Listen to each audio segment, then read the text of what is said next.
नमस्कार दोस्तों, welcome to career support NEET. देखिए यूके आयुष उत्तराखंड आयुष का जो मॉपअप राउंड के लिए शेड्यूल है वो आउट हो चुका है। मैं आप लोगों के सामने उसकी एलिजिबिलिटी इनएलिजिबिलिटी, कौन इसमें अप्लाई कर सकता है, किस तरीके से अप्लाई करना है, मॉपअप राउंड में कहाँ जाना है, कैसे सीट लेना है, सब कुछ मैं इसमें एक्सप्लेन करूँगा। तो वीडियो को लास्ट तक देखना। चलो स्टार्ट करते हैं। मैं आपको सबसे पहले शेड्यूल दिखा देता हूँ कि इसका शेड्यूल क्या है, मतलब आपको कब रजिस्ट्रेशन करना है, क्या करना है, ये सारी चीज़ें। जो ऑनलाइन रजिस्ट्रेशन या फ्रेश रजिस्ट्रेशन और फीस सबमिशन होगा वो शुरू होगा 28 अक्टूबर से और 10 नवंबर तक चलेगा। काफ़ी अच्छा खासा टाइम दिया गया है। ये अच्छा खासा टाइम इसलिए दिया गया है क्योंकि इसी बीच में दिवाली है, तो दिवाली की वजह से थोड़ा टाइम दिया गया है। आप लोगों को दिवाली भी मनाओ और मॉपअप राउंड में रजिस्ट्रेशन भी करो। इसके बाद आते हैं display of merit list on website. जो मेरिट लिस्ट आएगी वो 14 नवंबर को आ जाएगी साइट पे। आप लोग मेरिट लिस्ट चेक कर सकते हो कि आपका नाम उसमें आया कि नहीं। आप लोग रजिस्ट्रेशन करोगे तो नाम जरूर आएगा। Physical reporting in Uttarakhand ayurvedic university and allotment of seats by counselling board. Counselling board जो सीट अलॉट करेगा वो 16 नवंबर 2024 को करेगा। ये आप कह सकते हो कि ऑफलाइन काउंसलिंग है। रजिस्ट्रेशन तो आपको ऑनलाइन करना है, लेकिन सीट अलॉटमेंट के लिए आपको ऑफलाइन जाना होगा। इसके बाद बात आती है last date of joining the allotted college. जो आपको कॉलेज अलॉट होगा उसको आपको 18 नवंबर से 19 नवंबर के बीच में हर हालत में ज्वाइन कर लेना है, अदरवाइज आपकी सीट कैंसिल हो जाएगी। तो ये इसका शेड्यूल था। अब मैं अभी आपको ये बता देता हूँ कि कौन कौन इसमें एलिजिबल है, कौन कौन इसमें पार्टिसिपेट कर सकता है। तो देखो, नीट 2024 में अर्ह अभ्यर्थी जो जो अगर आप फर्स्ट टाइम रजिस्ट्रेशन कर रहे हो तो आप एलिजिबल हो, और ऐसे अभ्यर्थी जिन्हें फर्स्ट और सेकेंड राउंड में जिन्होंने नहीं रजिस्ट्रेशन कराया था वो लोग भी इसमें रजिस्ट्रेशन कर सकते हैं, वो भी एलिजिबल हैं। ऐसे अभ्यर्थी जिन्होंने फर्स्ट और सेकेंड राउंड में कोई भी सीट आवंटित नहीं हुई है वो भी इसमें एलिजिबल हैं। जो ऐसे अभ्यर्थी जिन्हें सीट मिली लेकिन उन्होंने टाइम से अपना उसमें प्रवेश नहीं लिया, यू कैन से कि एडमिशन नहीं लिया, वो लोग भी इसमें एलिजिबल हैं। अगर आपको सीट मिली थी और आप एडमिशन लेने में डिले हो गया या किसी कारणवश आपकी सीट कैंसिल हो गई तो you are eligible to take part in UK Ayush mop up round counselling. इसके बाद आगे चलते हैं, आगे देखते हैं क्या है। आगे है, हाँ ये वाला थोड़ा सा क्लॉज ज़्यादा इंपॉर्टेंट है, इसको ध्यान से वो लोग सुने, थोड़ा ज़्यादा ध्यान दें। जिन लोगों को ऑलरेडी सीट मिल गई और वो अपनी सीट से सेटिस्फाई नहीं है तो उनके लिए ये ज़्यादा इंपॉर्टेंट हो जाता है। देखो, ऐसे अभ्यर्थी जिन्हें फर्स्ट सेकेंड राउंड में सीट तो मिल गई है लेकिन वो फिर भी मॉपअप राउंड में पार्टिसिपेट करना चाह रहे हैं, तो ऐसे अभ्यर्थियों को अपनी प्रवेशित सीट को त्याग करना होगा, मतलब आपको रिज़ाइन करना होगा सीट से। इस रिज़ाइन करने के लिए आपको अपने जो इंस्टीट्यूट है उससे एक अनापत्ति प्रमाण पत्र मिलेगा। आप रिज़ाइन करोगे तो आपको अनापत्ति प्रमाण पत्र दिया जाएगा। वो अनापत्ति प्रमाण पत्र आपको अपने पास रखना है और ये अनापत्ति प्रमाण पत्र 25 अक्टूबर से 28 अक्टूबर के बीच, 28 से क्या है, चॉइस रजिस्ट्रेशन स्टार्ट है, तो बिफोर स्टार्टिंग ऑफ रजिस्ट्रेशन आपको अपनी सीट से रिज़ाइन कर देना है। अब जब आप रिज़ाइन कर दोगे तो उसके बाद आपकी उस सीट पे कोई भी आपका दावा मान्य नहीं होगा। ये चीज़ बिल्कुल क्लियर कर दी है और आपका प्रवेश निरस्त समझा जाएगा। अगर आपने ये सीट रिज़ाइन कर दी तो फिर आप उस सीट को दोबारा रिडीम नहीं कर पाओगे। ये समझिए, मतलब जैसे आप ये सोचो कि आप ये सीट रिज़ाइन कर दो और इसके बाद आप मॉपअप राउंड में काउंसलिंग में जाओ और आपको सीट ना मिले और आप सोचो कि ये सीट मुझे फिर से मिल जाए, तो ऐसा नहीं होगा, आपकी ये सीट चली जाएगी। इसलिए सोच समझ के रिज़ाइन करो। अगर आप ये चाह रहे हो कि नहीं नहीं मैं जो है इस सीट से रिज़ाइन कर दूं और मुझे कोई दिक्कत नहीं है, अगर सीट मिल जाती है तो ठीक है, नहीं मिलती है तो ठीक है, तो आप इससे रिज़ाइन कर दो अपनी सीट से जो आपको सीट मिली और इसके बाद मॉपअप राउंड में बैठ जाओ। अगर कोई ऐसा केस आता है कि आप मॉपअप राउंड में बैठ गए और आपने पहले एनओसी नहीं लिया या अपनी सीट से रिज़ाइन नहीं किया है तो आपकी जो मॉपअप राउंड की सीट है वो आपको मिलेगी नहीं, वो आपकी ऑटोमेटिकली कैंसिल हो जाएगी और जो यूके आयुष के जो नियम हैं वो आपके ऊपर लगेंगे तो और भी पेनल्टी आपको देनी पड़ सकती। इसके बाद इसमें आता है कि इन एलिजिबल कौन है। इन एलिजिबल वो लोग हैं जिनको AA CCC ने इन एलिजिबल डिक्लेयर कर रखा है, वो बच्चे इन एलिजिबल हैं, इसमें पार्टिसिपेट नहीं कर सकते हैं। ठीक, इसके बाद अब आगे की बात करते हैं कि आपको रजिस्ट्रेशन फीस कितनी देनी है और सिक्योरिटी मनी कितनी देनी है। जो आपको रजिस्ट्रेशन फीस देनी है वो 2000 रुपये की रजिस्ट्रेशन फीस देनी है, ये नॉन रिफंडेबल है। इसमें इन्होंने लिखा है क्लियरली कि ये आपकी काउंसलिंग जो रजिस्ट्रेशन फ़ीस है वो रिफ़ंड नहीं करी जाएगी। इस सिर्फ रजिस्ट्रेशन फ़ीस की बात कर रहा हूँ मैं अभी सिक्योरिटी मनी की बात नहीं कर रहा हूँ। 2,000 रुपये आप जो जमा करोगे वो नॉन रिफंडेबल रहेगा रजिस्ट्रेशन फ़ीस। ये देखो ये लिखा है नॉन रिफंडेबल पंजीकरण शुल्क, ये आपका किसी भी कंडीशन में वापस नहीं होगा। इसके बाद अब बात कर लेते हैं सिक्योरिटी मनी की। सिक्योरिटी मनी आपको 15,000 रुपये देनी है। 15,000 रुपये लगेगा, वो भी ऑनलाइन के माध्यम से लगेगा। जब आप लोग यूके आयुष के मॉपअप राउंड के लिए फिजिकली रिपोर्ट करोगे वहाँ पे सीट के लिए कि आपको सीट मिले, उस समय जब आपको सीट मिल जाएगी उसके बाद आपको 15,000 रुपीज़ सिक्योरिटी मनी जमा करनी है, वो भी ऑनलाइन। तो आप लोग जब जाना वहाँ पे तो अपने अकाउंट में फ़ोनपे, गूगल पे या नेट बैंकिंग किसी इस तरीके से लेके जाना, सो दैट कि अगर आपको सीट मिलती है तो वहाँ पे आप लोग अपनी फ़ीस को जमा कर पाएँ। 15,000 रुपये ये देना है।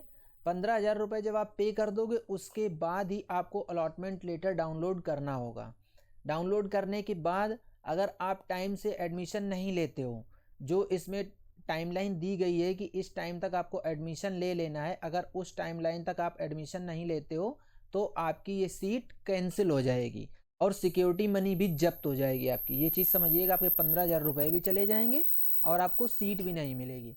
तो अगर आपको मॉपअप राउंड में सीट मिलती है तो आप टाइम से एडमिशन ले लेना, नहीं तो सिक्योरिटी मनी और सीट दोनों चली जाएगी, फिर दिक्कत हो जाएगी। और इसका कोई ऑप्शन नहीं है कि सिक्योरिटी मनी आपको किसी तरीके से रिफ़ंड कर दी जाए। अभी देखिए इसमें क्या है, बेसिक जो इंस्ट्रक्शंस दिए गए हैं वो इंस्ट्रक्शन भी मैं आप लोगों को बता देता हूँ, क्योंकि इंस्ट्रक्शन भी ज़रूरी हैं। तो इंस्ट्रक्शन ऐसे हैं कि जो लोग ऑनलाइन रजिस्ट्रेशन करेंगे सिर्फ वही लोग मॉपअप राउंड में पार्टिसिपेट कर सकते हैं, उन्हीं को सीट अलॉट करी जाएगी। आप ये सोचो कि ऑनलाइन रजिस्ट्रेशन ना करके आप डायरेक्टली ऑफलाइन पहुंच जाओ और वहाँ पे आपके लिए कोई विंडो ओपन हो या कुछ ऑप्शन मिल जाए, तो वो नहीं होगा। जैसे बहुत सारे बच्चे हैं कि स्टार्टिंग में ध्यान नहीं देते हैं और फिर बाद में तो बोलते हैं कि सर अभी ऑफलाइन का कुछ ऑप्शन है क्या, तो ऑफलाइन का कोई ऑप्शन नहीं होगा, आपको ऑनलाइन ही रजिस्ट्रेशन करना है। उसके बाद ये देखो लिखा है सीट आवंटन की प्रक्रिया पूर्ण रूप से मैनुअल होगी। मतलब आपको जो सीट अलॉटमेंट होगा वो ऑफलाइन होगा। मतलब आपको जो जो वेन्यू दिया गया है, वेन्यू में आपको पहुंचना है, उसके बाद ही आपको वहीं पे सीट अलॉटमेंट होगा। बट रजिस्ट्रेशन जो है वो रजिस्ट्रेशन ऑनलाइन है, इसको समझिए।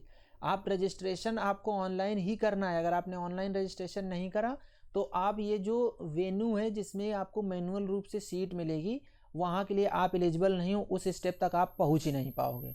इसलिए आपको रजिस्ट्रेशन ऑनलाइन करना ही करना है। अब आपको पहुँचना कहाँ है, विश्वविद्यालय के प्रशासनिक भवन में निर्धारित तिथि एवं समय में उपस्थित होना है।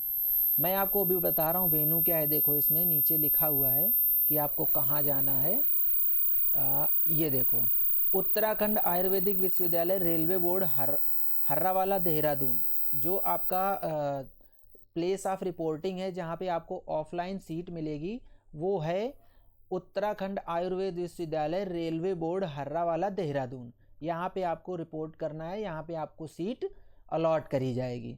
अब बात कर लेते हैं कि आपको कौन कौन से डॉक्यूमेंट लेके जाने हैं और ये किस डेट को सीट अलॉटमेंट होगा। तो जो सीट अलॉटमेंट होगा मॉपअप राउंड की काउंसलिंग के लिए, जो सीट आपको मिलेगी वो 16 नवंबर 2024 को काउंसलिंग बोर्ड द्वारा मिलेगी। और वेन्यू मैंने आपको बता दिया है, इसी वेन्यू पे आपको पहुंचना है। ठीक, यहाँ तक हो गया ये आपका टाइमलाइन शेड्यूल और आपको कहाँ पहुँचना है, कितना पैसा लेके जाना है, क्या करना है। अब बात आती है कि कौन कौन से डॉक्यूमेंट साथ में लेके जाने हैं जो कि बहुत ज़्यादा ज़रूरी हो जाते हैं।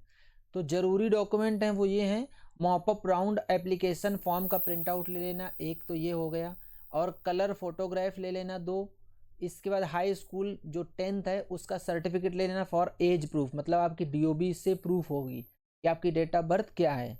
12th का सर्टिफिकेट ले लो, 12th का मार्कशीट ले लो, नीट का एडमिट कार्ड ले लो, नीट का रिवाइज्ड जो आपका स्कोर कार्ड आया है वो ले लो। अगर आपकी कैटेगरी सर्टिफिकेट है आपके पास एप्लीकेबल है तो SC ST OBC EWS जो भी कैटेगरी सर्टिफिकेट है वो ले लो। OBC EWS वाले कैटेगरी सर्टिफिकेट अपना 1 अप्रैल 2022 के बाद का बना हुआ लेना, 2024 1 अप्रैल 2024 के बाद का बना हुआ लेना ज़्यादा सही रहेगा, नहीं तो बेफालतू फिर दिक्कत होती है वहाँ। सब कैटेगरी सर्टिफिकेट अगर एप्लीकेबल है तो ले लो, सेम ये सब कैटेगरी सर्टिफिकेट ही है, ex serviceman certificate required for Kashmiri migrants, जिसके साथ में जो चीज़ एप्लीकेबल है वो सर्टिफिकेट अपना ले लीजिए। Domicile certificate for Uttarakhand domicile candidate only, अगर आप उत्तराखंड के निवासी हैं तो आपको डोमिसाइल सर्टिफिकेट लेके जाना होगा। उसमें यूपी जैसा नहीं है कि आपने अगर 10th 12th एक ही यूपी से ही किया है तो आपको डोमिसाइल सर्टिफिकेट नहीं देना है। इसमें आपको डोमिसाइल सर्टिफिकेट देना ही देना है उत्तराखंड वालों के लिए। वैलिड आईडी प्रूफ, आधार कार्ड, पासपोर्ट, ड्राइविंग लाइसेंस, जो कुछ भी आपके पास है वो एक कॉपी लेके चले जाओ, एक चीज़। अब ये सब चीज़ें जो मैंने बताई आपको, ये सारे डॉक्यूमेंट्स, ये सारे ओरिजिनल डॉक्यूमेंट्स तो लेके जाओ ही जाओ। एक सेल्फ अटेस्टेड पूरा एक सेट इसका जीरोक्स बना लो, एक सेल्फ अटेस्टेड होना चाहिए पूरा, और एक सेट जीरोक्स का होना चाहिए जो कि आपके ओरिजिनल के साथ साथ चलेगा। ओरिजिनल तो आप लेके ही जाओगे और एक सेट इसका जीरोक्स भी लेके जाना है आपको, ठीक। अभी आगे देख लेते हैं और आगे इसमें क्या है। सीट कन्वर्जन नियम उसी तरीके से लागू होगा जिस तरीके से बाकी पूरी काउंसलिंग में लागू हुआ है, उसी तरीके से लागू होगा। एक मोस्ट इम्पॉर्टेंट न्यूज़ ये है कि जो कुछ भी अपडेट आपको मिलेगा, XYZ कोई भी अपडेट हो, वो सीट वैकेंट सीट से रिगार्डिंग हो, या आपका अलॉटमेंट लेटर के रिगार्डिंग हो, या जो कुछ भी आपका एडमिशन हुआ कि नहीं हुआ, ये सब कुछ आपको आपके पोर्टल पे ही मिलेगा। मतलब आपको यूके आयुष का पोर्टल विजिट करना होगा और इसके बाद आपको अपना नीट वाला पोर्टल विजिट करना होगा जब आप रजिस्ट्रेशन कर लोगे।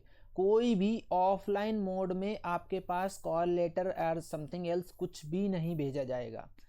तो ये था पूरा ब्रोचर जो कि रिलीज़ हो चुका है। आप लोग इसको एक बार और ध्यान से देख लो, पढ़ लो, वीडियो को फिर से समझ लो। इसके अलावा भी अगर आपके पास कोई और डाउट है तो आप मुझे कमेंट बॉक्स में बताओ, मैं आपके सारे डाउट्स लूँगा, सारे डाउट्स क्लियर करूँगा।